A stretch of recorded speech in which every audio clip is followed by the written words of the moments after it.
Olá, meu amigo, minha amiga, muito obrigado por vocês estarem aqui no nosso Portal do José. Hoje eu quero mostrar para vocês uma coisa pitoresca, mas vou deixar para o final do vídeo. Mas se você anda muito indignado com as coisas que você anda vendo no nosso país, saiba que você não está sozinho. Aqui no nosso espaço está sendo uma experiência muito bacana, especialmente para mim, porque eu estou recebendo comentários de brasileiros que estão aqui no nosso território, que estão fora do nosso país, de estrangeiros que amam o nosso país, que têm algum tipo de relacionamento conosco. E essas pessoas ajudam a gente a entender melhor como tem gente aqui no nosso país que está percebendo aquilo que está acontecendo. Se você está chegando agora, convido você a se inscrever aqui no nosso portal, você que é muito bem-vindo. Se gostar dos nossos vídeos, compartilhe, dê joinha porque você ajuda a gente a chegar mais longe e também mande seus comentários para cá porque são sempre lidos e são sempre considerados. Gente, todos nós estamos muito angustiados com as notícias que vão se sucedendo. As perdas, os massacres, as injustiças, as iniquidades e as insanidades. E o que é que a gente pode fazer? Bom, a gente pode falar, a gente pode explicar para as pessoas, para que dentro desse processo democrático que nós temos, né, que a gente consiga ter mudanças substanciais aqui do nosso país. Ontem eu publiquei um vídeo falando do problema lá no Jacarezinho. É um tema que as pessoas às vezes se afastam, porque chega de situações complicadas nas nossas cabeças todos os dias, mas a gente tem que enfrentar essas questões e esse tipo de espaço que nós temos aqui serve inclusive para isso. Eu alertei a vocês que nenhum dos grandes veículos de comunicação, nenhuma das pessoas que estão sendo chamadas para se pronunciarem através dos meios de comunicação tem tocado no problema central desse tipo de causa ou das causas que fazem acontecer massacres aqui no Brasil, inclusive fora do nosso país. Não adianta, como eu disse a vocês, nenhum intelectual dizer que tem que melhorar uma condição dentro de uma favela, tem que levar um centro cultural, colocar uma quadra. Isso não resolve o problema. E os veículos de comunicação, eles reverberam esse tipo de situação, por um lado, e por outro lado eles criminalizam a ação da polícia. Eu tive muitos alunos policiais, muitos colegas que foram para a polícia, que têm uma visão completamente diferente desse assunto, porque eles estão ali diante de um enfrentamento concreto. E se o Estado manda eles fazerem determinadas situações, eles não têm como não enfrentar esse problema. A gente fica o tempo todo com essa guerra surda de a polícia estar fazendo um papel de reprimir sociedades ou comunidades que estão repletas de pessoas que estão transgredindo e, do outro lado, a gente vê a sociedade aplaudindo quando acontece, ou parte da sociedade aplaudindo essas catástrofes todas. E não se engane, muitas pessoas da baixa renda, muitas pessoas de comunidade aprovam esse tipo de ação policial quando a comunidade delas não está sendo objeto desse tipo de agressão. Elas têm, em sua boa parte, o mesmo raciocínio de qualquer outra sociedade que não vê a polícia como uma entidade que possa causar algum tipo de problema. E como é que essa questão está sendo discutida de uma forma míope, como eu tenho advertido aqui no nosso espaço todos os dias? É que não se toca na questão econômica da desigualdade social. Hoje nós temos especialistas dizendo, se fôssemos aqui voltar para a época da escravidão, pessoas que diriam alguma coisa do tipo: temos que melhorar as condições dos navios negreiros, temos que melhorar as condições das correntes que aprisionam os escravos, vamos lutar por senzalas compartilhadas, vamos lutar por senzalas mais ventiladas. Enfim, a gente ia ter situações como essa e isso faria com que a gente se distraísse do problema principal, que é a escravidão. A gente tem que lutar contra a estrutura de uma maneira geral. Aí você vai falar, mas o que a gente pode fazer? Bom, em primeiro lugar, nós temos que escolher governantes que tenham essa percepção, que sejam mais do que pintores de paredes de senzala, pessoas que queiram muito mais do que melhorar o tipo de corrente, o tipo de ventilação dentro de uma senzala. É para resolver o problema, e para resolver o problema tem que se investir na infraestrutura do nosso Estado, da nossa sociedade, proporcionando para o povo brasileiro educação, porque só através da educação a gente vai ter uma libertação no nosso país. Isso é difícil de entender? Não. Se vocês olharem o que era a Coreia do Sul há 40 anos atrás, eles tinham IDH menor do que o do Brasil e hoje eles estão muitas vezes com IDH superior ao nosso país. Se a gente quiser ir para a China, a gente vai encontrar também um país que saiu do feudalismo algumas décadas atrás e hoje é uma potência econômica, uma potência tecnológica. Os americanos já perceberam isso tarde demais, porque os chineses hoje eles detêm o grande conhecimento tecnológico da humanidade.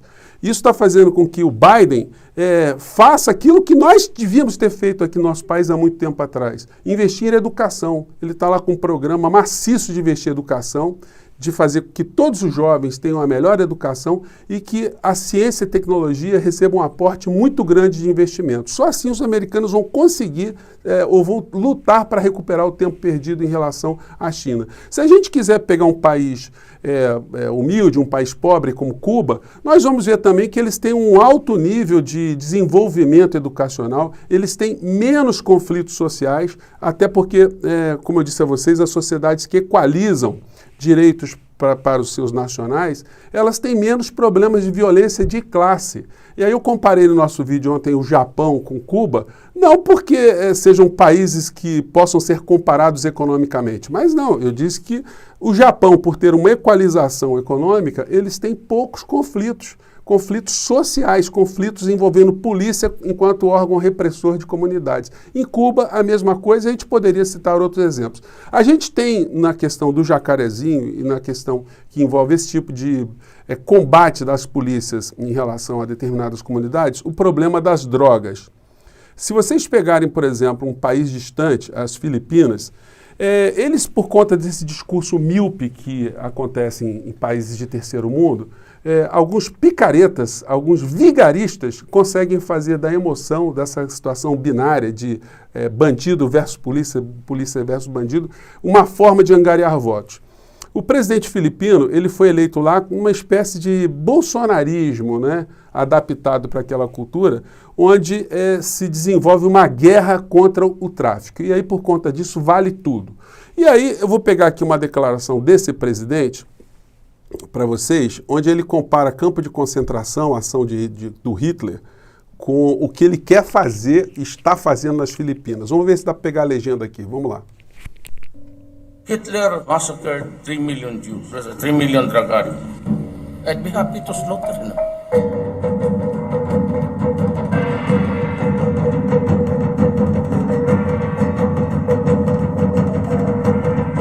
I said I'll take care of graft and corruption, criminality and droga. Gente, o mesmo discurso de combater a corrupção, combater o crime, combater as drogas. O que aconteceu nas Filipinas foi um salto estratosférico no número de civis mortos. Aqui no Brasil, já comentei com vocês, o ano passado morreram 6 mil civis por ação da polícia e morreram mais de 180, 190 policiais também. O que a sociedade ganhou com esse tipo de enfrentamento? O que se gasta em dinheiro aqui no nosso país com esse tipo de combate míope que distrai a sociedade é uma enormidade, gente. Imaginem se o efetivo todo das polícias não tivesse deslocado para esse tipo de combate. Quantas mortes nós teríamos a menos aqui no nosso país e quanto a gente poderia ter a polícia deslocada para fazer o que as polícias de outros países civilizados fazem mundo afora. É um assunto muito complexo, um assunto grande para a gente trabalhar, mas uma coisa é certa, esse tema não é levado a um debate racional para a maior parte da população. Então as pessoas entram aqui no nosso portal e dizem, você está defendendo bandido, está defendendo... Não estou defendendo bandido, eu estou defendendo uma sociedade justa. E uma sociedade justa é aquela que proporcione uma maior oportunidade para o conjunto da sociedade. E se nós não tivermos um governante que encabece uma campanha, encabece uma cruzada a favor da libertação do nosso povo através da educação, a oferta de direitos, a gente daqui a alguns anos vai estar discutindo outra chacina maior ou menor, né? Desculpa, a gente às vezes dá uma engasgada aqui. Vamos voltar aqui ao assunto principal, ou assuntos principais. E o que está acontecendo aqui no nosso país em relação ao entendimento das pessoas mais pobres em relação a muitas coisas que acontecem aqui no nosso país? Bom, eu estou vendo a coluna aqui do Vinícius Torres hoje e ele coloca essa indagação para a gente, essa indagação fortíssima, né? Por que o pobre não larga Bolsonaro? Ele está ancorado aqui em algumas pesquisas, né, que mostram que o Bolsonaro tem ainda grande apoio nas camadas mais pobres. Mortos de fome, de Covid o abala. Pobres se decepcionam menos com o presidente. E aí ele vai colocando aqui, como é que pode se... os pobres são os que mais morrem, os que mais se contaminam, os que mais perdem direitos, os que estão pagando mais caro no alimento, o combustível pesa mais, os transportes, tudo. Como é que ainda tem uma parcela que apoia Bolsonaro? Bom, se não há uma informação para essas pessoas do que o presidente está fazendo contra elas, evidentemente elas acham que os problemas que elas estão passando são derivados de outras razões. E aí tem aquela questão da síndrome de Estocolmo, do cara que acaba se identificando com seu opressor. Ele começa a ver aquele discurso genocida, o discurso assassino, o discurso de desprezo ao ser humano, sendo repetido tantas vezes, e essa pessoa diz que está fazendo isso porque está defendendo o pobre, que o pobre essas pessoas começam a ter algum nível de identificação com o assassino, com o genocida, com o sequestrador, enfim, isso em sentido geral. E aqui no nosso país, isso pode ser uma das causas que explicam essa situação toda. Gente, o Bolsonaro, ele não adianta que a gente dizer que ele é um ser desqualificado. Eu já comentei com vocês que a única explicação dele não ter sido ainda empichado, sofreu impeachment, é porque ele garante tudo aquilo que o sistema escravocrata aqui do nosso país tem feito contra a maior parte do povo brasileiro. A boa parte do nosso orçamento, mais de 40%, tem sido utilizado de tudo que se arrecada no nosso país para pagar bancos, pagar tudo aquilo que está ligado à questão financeira do nosso país. O ministro da Economia do nosso país é uma pessoa que só está preocupada em fazer com que esses grupos ganhem mais dinheiro, não está preocupado com o povo. E hoje o Estado de São Paulo mostrou que o orçamento secreto bilionário de Bolsonaro banca trator superfaturado em troca de apoio no Congresso. O Bolsonaro, o Estado de São Paulo mostra aqui como é que isso está rolando nos bastidores do Centrão. Isso para aquelas pessoas que achavam que o Bolsonaro era uma pessoa que lutaria contra o sistema. Muitas coisas continuam a acontecer, e eu estava conversando ontem aqui em casa sobre o nosso último vídeo, né? E eu esqueci de falar uma coisa com vocês. Eu disse que o Bolsonaro está perdendo força nas redes sociais. Os canais de direita perderam 50% da audiência. No mesmo período, canais como o nosso aqui, o Portal do José, a gente dobrou de audiência. Isso é sinal que as nossas mensagens, o tipo de papo que a gente leva aqui está chegando em mais gente. Mas o jornal também atesta, o Valor Econômico, 2 dias depois, que ainda assim o bolsonarismo tem uma narrativa prevalente nas redes sociais, porque como eles repercutem, eles estão muito mais tempo fazendo isso, acaba que as mentiras não contestadas do Bolsonaro acabam evoluindo. Ontem eu vi o Ricardo Barros, que é o líder do governo, na Câmara, que teve agora sua mulher nomeada pelo Bolsonaro para ser uma das dirigentes da Itaipu Binacional, para ganhar um gordo salário. Ele estava na maior cara de pau dizendo que as máscaras são prejudiciais à saúde. Então, quando a gente tem um parlamentar numa rede de televisão falando esse tipo de insanidade, como é que a gente vai exigir das pessoas menos escolarizadas que elas não fiquem reféns desse tipo de absurdo? E ainda eu deixei de falar na nossa live anterior de outras maluquices que o Bolsonaro falou, e por conta delas é que tem o lado pitoresco do nosso papo de hoje aqui. Bolsonaro comentou que a única republiqueta que aceita essa porcaria desse voto eletrônico aqui, atacando o voto eletrônico e chamando o Brasil de republiqueta. Gente, ele fala tanta insanidade, isso só pode ser explicado, como eu disse a vocês, porque ele está ali largado como um louco que distrai a sociedade, uma pessoa que é um inumano, é um apedeuta, né? E ele vai falando cada vez mais ignorâncias, isso vai ajudando a distrair a sociedade. E a gente vai sendo tragado todo dia por essas mazelas e não percebe o quanto isso está sendo uma manobra consciente de distrair a sociedade. Ele disse que o recado está dado. Se não aprovar o voto impresso, não terá eleição. Bateu no Barroso de novo, disse que pode ter uma grande fraude, que ele chamou de fraudão. Ele atacou de novo a Venezuela. Isso, gente, atacar a Venezuela, isso aí é crime de responsabilidade, atacar a Venezuela, qualquer país que ele atacar, porque a Constituição brasileira proíbe esse tipo de situação.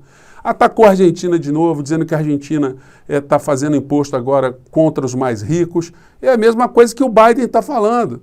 Mas ele vai ter coragem de criticar o Biden? Bom, se a gente levar em consideração o que ele tem dito sobre a China e depois covardemente diz que não diz, achando que todo mundo é retardado, é débil mental, e aí os meios de comunicação pegam leve nessa questão, né? Então, de repente, ele poderia falar alguma coisa assim também. Ele disse que daqui a pouco vão inventar uma cloroquina que serve para impotência sexual, que será aprovado. Gente, é impressionante como é que ele tem sempre uma queda em relação a essas questões envolvendo sexualidade, sexo e por aí vai. Bom, a gente estava falando no começo do nosso papo aqui de Jacarezinho, vou deixar para vocês aqui na descrição do nosso vídeo uma cópia da Lei Áurea, Lei número 3.353. Por que isso, gente? Porque se o Jacarezinho hoje é uma área de exclusão, uma área excluída, isso não nasceu agora, isso vem lá de trás. Se vocês pegarem a Lei Áurea aqui, o artigo 1º diz: é declarada extinta desde essa data a lei da escravidão no Brasil. Artigo 2º, revogam-se todas as disposições em contrário. Só tem esses dois artigos, ou seja, liberou, acabou a escravidão, e o que se faz com os escravos? Se virem aí. Morem onde vocês conseguirem, fujam, se organizem, façam o que for possível. E é o que está acontecendo até hoje, porque o Estado brasileiro até hoje não ajudou a integrar essas grandes camadas que ficaram excluídas lá no seu nascedouro e até hoje estão lutando para ter algum nível de igualdade de direitos, como diz a Constituição nossa de 1988, 100 anos depois da abolição da escravidão.